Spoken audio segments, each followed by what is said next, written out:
kaugnay sa magiging lagay ng panahon sa nalalapit na translasyon ngayong darating na January 9, kumuha tayo ng update mula kay Ms. Rhea Torres, Weather Specialist ng Pag-asa. Magandang gabi po, Ms. Rhea.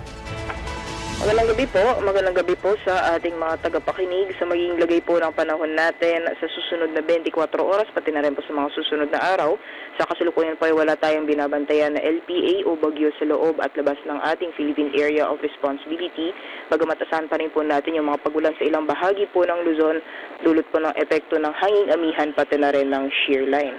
Possible po yung light to moderate na mga pagulan sa Cagayan Valley, Cordillera Administrative Region, gayon din sa Aurora, dulot po ng epekto ng northeast monsoon o hanging amihan, samantalang moderate to at times heavy or katamtaman hanggang sa paminsan-minsan malalakas na mga pagulan ang posible naman pong maranasan sa Quezon, sa Camarines Norte at Camarines Sur, gayon din sa Catanduanes.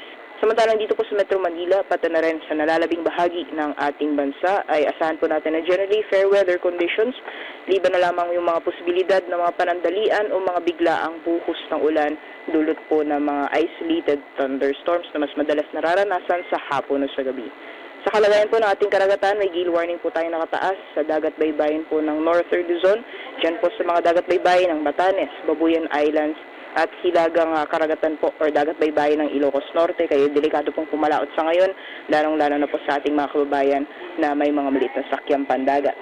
Sa susunod ng 2 hanggang 3 araw ay wala pa po tayong namamataan na LPA o bagyo na posible pong makaapekto sa anumang bahagi po ng ating bansa. Ngunit inaasahan po natin na lalakas yung epekto nitong shear line pati na rin po ng hanging amihan sa mga susunod na araw at asahan naman po natin yung mga pag-ulan sa silangang bahagi ng Luzon over the next few days.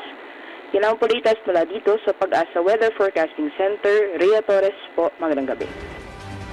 Maraming salamat, Ms. Rhea Torres, Weather Specialist ng Pag-asa.